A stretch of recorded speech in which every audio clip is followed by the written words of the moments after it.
Hi students and future doctors, welcome to MB NEET Parents channel. ఈ వీడియోలో మనం ఏ rank వరకు ఎంబీబీఎస్ సీట్ వస్తుంది మరియు లోకల్ నాన్ లోకల్ను ఎలా డిఫైన్ చేశాయి ఏపీ అండ్ తెలంగాణ గవర్నమెంట్లో ఎంబీబీఎస్ కౌన్సిలింగ్ కోసం. ఎవరు లోకల్ అవుతారు, ఎవరు నాన్ లోకల్ అవుతారో ఈ వీడియోలో తెలుసుకుందాం. ఇప్పుడు ఏ ర్యాంక్ వరకు ఎంబీబీఎస్ సీట్ వస్తుంది మరియు రాష్ట్రంలో సీట్లు ఎలా ఉన్నాయో తెలుసుకుందాం. నీట్ యూజీలో అర్హత సాధించిన విద్యార్థులకు ఎంబీబీఎస్, బీడీఎస్ కోర్సులకు ప్రవేశాలకు దేశవ్యాప్తంగా కౌన్సిలింగ్ ప్రక్రియ ప్రారంభమైంది. ఈ నెల 16 నుంచి రిజిస్ట్రేషన్ మొదలు కాగా సోమవారం నుంచి జాతీయ స్థాయిలో కౌన్సిలింగ్ మొదలైంది. నేషనల్ మెడికల్ కౌన్సిల్ కమిటీ ఆధ్వర్యంలో all India quota, deemed university, central యూనివర్సిటీలకు చెందిన కళాశాలలో ప్రవేశాల కోసం మొదటి రౌండ్ ప్రక్రియ ఈ నెల 30 వరకు జరుగుతుంది. అలాగే స్టేట్ కౌన్సిలింగ్ మొదటి దశలో ఈ నెల 30 నుంచి ఆగస్టు 6 వరకు సాగుతుంది. 3 రౌండ్లలో జరిగే ఈ ప్రక్రియ ఆల్ ఇండియా కోటా కింద సెప్టెంబర్ 10 వరకు, రాష్ట్ర కోటాలో సెప్టెంబర్ 18 వరకు సాగుతుంది.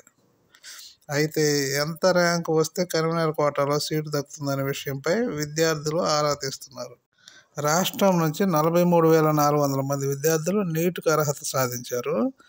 ఆల్ ఇండియా కౌన్సిలింగ్లో రాష్ట్రంలోని ప్రభుత్వ కళాశాల నుంచి 15% సీట్లను కేటాయించనున్నారు. రాష్ట్రంలో 34 ప్రభుత్వ కళాశాలలో 4,090 సీట్లలో 15% అంటే 613 సీట్లు ఆల్ ఇండియా కోటా కిందకి వెళ్తాయి. వీటితో పాటు రాష్ట్రంలో ఈఎస్ఐ కాలేజీలో 125 సీట్లు, బీబీ నగర్ ఎయిమ్స్లో 100 సీట్లకు కౌన్సిలింగ్ మొదలైంది. ఈ ఏడాది నీట్ ప్రశ్నాపత్రం చాలా కఠినంగా రావడంతో మార్కులు తగ్గాయి. దాంతో ఆల్ ఇండియా టాప్ స్కోరు 686 మార్కులే. రాష్ట్రం నుంచి 670 మార్కులే ఫస్ట్ ర్యాంక్గా వచ్చింది. గత ఏడాది జనరల్ కేటగిరీలో ఆల్ ఇండియా నీట్ ర్యాంకు 2,12,000 వరకు చివరి ర్యాంకు వచ్చిన విద్యార్థికి కన్వీనర్ కోటాలో సీటు దక్కింది. విద్యార్థినుల్లో 1,98,000 వచ్చిన వారికి కూడా సీటు వచ్చింది. బీసీఏ కేటగిరీలో అత్యధికంగా 3,36,989 ర్యాంకు వచ్చిన విద్యార్థికి, బీసీఏ లేడీస్ కోటాలో 3,31,000 ర్యాంకు వచ్చిన విద్యార్థినికి కన్వీనర్ కోటాలో సీటు దక్కింది. ఈ ఏడాది ఎంతకన్నా ఎక్కువ ర్యాంకు వచ్చిన కన్వీనర్ కోటాలో సీటు దక్కే అవకాశం ఉందని నిపుణులు అంచనా వేస్తున్నారు. బీసీఏ, బీసీసీ, ఎస్సీ, ఎస్టీ కేటగిరీల విద్యార్థులకు ఈసారి నీట్లో 3 లక్షల ర్యాంకు పైన వచ్చిన, రాష్ట్ర ర్యాంకుల్లో 10,000 ర్యాంకు కన్నా ఎక్కువ వచ్చిన వారికి కూడా కన్వీనర్ కోటాలో సీటు దక్కే అవకాశం ఉందని అంటున్నారు. రాష్ట్రంలో ఎన్ని సీట్లు ఉన్నాయో ఇప్పుడు తెలుసుకుందాం. రాష్ట్రంలో 34 రాష్ట్ర ప్రభుత్వ మెడికల్ కాలేజీలు ఉండగా వాటిలో 4,090 సీట్లు ఉన్నాయి. వాటిలో 15% ఆల్ ఇండియా కోటాకు పోను 3,477 సీట్లు తెలంగాణ వాసులకు దక్కుతాయి. 25 ప్రైవేట్ కాలేజీల్లో 4,200 సీట్లు ఉన్నాయి. ఇందులో 50% అంటే 2,100 సీట్లు కన్వీనర్ కోటాలో తెలంగాణ వాసులకే దక్కనున్నాయి. ఇవి కాకుండా మల్లారెడ్డి డీమ్డ్ యూనివర్సిటీ పేరిట 2 కాలేజీలు ఉండగా ఇందులో 400 సీట్లు పూర్తిగా ప్రైవేట్లోనే ఉన్నాయి.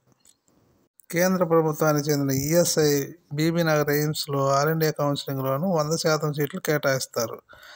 రాష్ట్రంలోని మొత్తం కళాశాలల్లో కలిపి 8,915 ఎంబీబీఎస్ సీట్లు అందుబాటులో ఉన్నప్పటికీ స్టేట్ కోటాలో దక్కేవి మాత్రం 5,577 మాత్రమే. కాగా దివ్యాంగులకు సంబంధించి వైకల్యాన్ని నిర్ధారించుకునేందుకు నిమ్స్ ఆసుపత్రిని ఎంపిక చేశారు.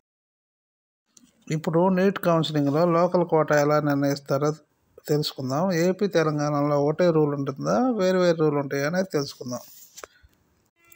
తెలుగు రాష్ట్రాల్లో 2025-26 విద్యా సంవత్సరానికి సంబంధించి వైద్య విద్యా కోర్సుల్లో ప్రవేశాలకు కౌన్సిలింగ్ త్వరలో ప్రారంభంగా ఉంది.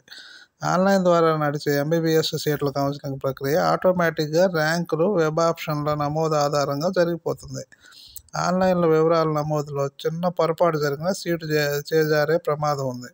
ముఖ్యంగా లోకల్ కోటా కింద సీట్లు పొందే విద్యార్థులు 9వ తరగతి నుంచి ఇంటర్ వరకు తప్పనిసరిగా స్థానికంగా చదివి ఉండాలని, వీరు మాత్రమే ఎంబీబీఎస్ లోకల్ కోటా సీట్లకు అర్హులని నిపుణులు స్పష్టం చేస్తున్నారు. దేశవ్యాప్తంగా మొత్తం 1,10,000 ఎంబీబీఎస్ సీట్లు అందుబాటులో ఉన్నాయి. వీటిలో 25,400 సీట్లను ఆల్ ఇండియా కోటా కింద మెడికల్ కౌన్సిలింగ్ కమిటీ భర్తీ చేస్తుంది. మిగిలిన సీట్లలో ఏపీలో ఎన్టీఆర్ విశ్వవిద్యాలయ ఆధ్వర్యంలో గత ఏడాది 6,500 సీట్లను భర్తీ చేశారు. ఈ ఏడాది మరికొన్ని మెడికల్ కాలేజీలకు అనుమతులు రావడంతో సీట్లు పెరిగే అవకాశం ఉంది. ఏపీలో ఉన్న ప్రభుత్వ సీట్లలో 15% అంటే దాదాపు 490 సీట్లు ఆల్ ఇండియా కోటా కింద భర్తీ అవుతాయి. ఇక బీడీఎస్ సీట్లు 140 ఉండగా వాటిలో 15% ఆల్ ఇండియా కోటా కింద భర్తీ అవుతాయి. మిగిలిన సీట్లలో ఏపీలో స్థానిక కోటా కింద ప్రవేశాలు కల్పిస్తారు. ఇటు తెలంగాణలో కాళోజీ నారాయణరావు హెల్త్ యూనివర్సిటీ మొత్తం 8,415 సీట్లను కౌన్సిలింగ్ నిర్వహించింది. వీటిలో 15% అంటే 637 సీట్లు ఆల్ ఇండియా కోటా కింద భర్తీ అవుతాయి. మిగతా 85% సీట్లను కౌన్సిలింగ్ ద్వారా భర్తీ చేస్తారు. ప్రైవేటు మెడికల్ కాలేజీలో 50% సీట్లు కౌన్సిలింగ్లో కన్వీనర్ కోటా కింద భర్తీ చేస్తారు.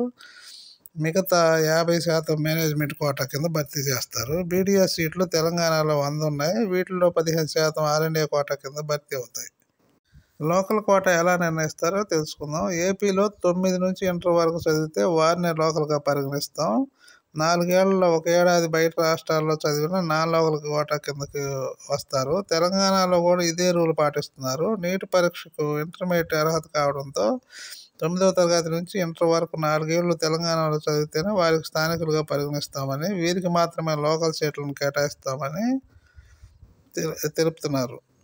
దూర విద్య ద్వారా చదివిన వారు గత 4 ఏళ్లుగా తెలంగాణలో ఉన్నట్టుగా రెసిడెన్స్ సర్టిఫికేట్ తీసుకోవాలి. మేనేజ్మెంట్ కన్వీనర్ కోటా సీట్లన్నీ నీట్ 2025లో వచ్చిన ర్యాంకుల ఆధారంగా మాత్రమే మెరిట్ ద్వారా భర్తీ చేస్తారు.